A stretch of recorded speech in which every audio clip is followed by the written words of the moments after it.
Ce qui marque l'actualité ce matin, un membre de la Première Nation Mi'kmaq qui a perdu la vie hier soir lors d'une intervention policière à Miramichi, au Nouveau-Brunswick. C'est le Bureau des enquêtes indépendantes du Québec qui est chargé de l'enquête. Un événement qui survient une semaine seulement après la mort de Chantel Moore, une jeune femme autochtone abattue également par un policier au Nouveau-Brunswick. Et des marches en sa mémoire se déroulent en après-midi aujourd'hui, en simultané dans plusieurs villes.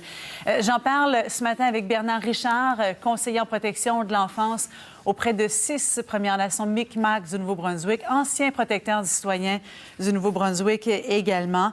Monsieur Richard, bonjour. Bonjour, Madame Lacroix. On devait ce matin se parler des marches à la mémoire de Chantel Moore.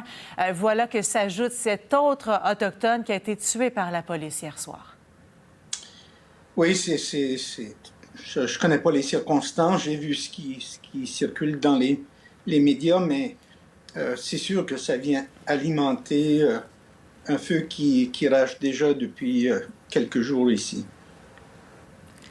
À quel point ça vous préoccupe ce qui se passe actuellement? On a parlé beaucoup des relations entre la police et les personnes d'origine autochtone. Il y a le premier ministre Justin Trudeau qui a déclaré cette semaine qu'il fallait vraiment une enquête publique, que les événements de la semaine, entre autres l'arrestation musclée d'un chef autochtone en Alberta, démontraient un grand besoin de faire la lumière là-dessus.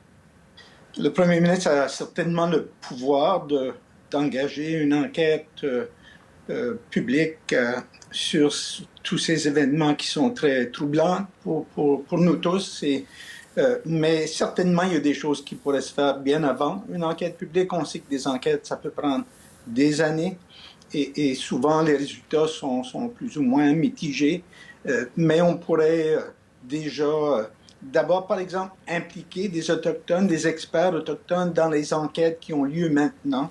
Il y a une très grande méfiance à l'égard des policiers, y compris des organismes plus indépendants comme le Bureau des enquêtes indépendantes du Québec. Donc, peu importe ce que les enquêteurs vont trouver, ça risque de ne pas satisfaire les communautés autochtones, à moins qu'ils aient l'occasion d'y participer directement. Je pense que ce n'est pas le cas pour les 2 enquêtes en cours maintenant au Nouveau-Brunswick.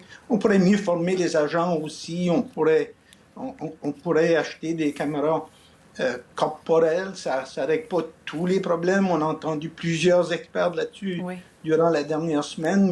Mais pour les policiers qui suivent les normes, qui respectent les normes, qui font les choses correctement, elles n'ont rien à craindre de caméras corporelles. En fait, ça pourrait les aider dans leur travail.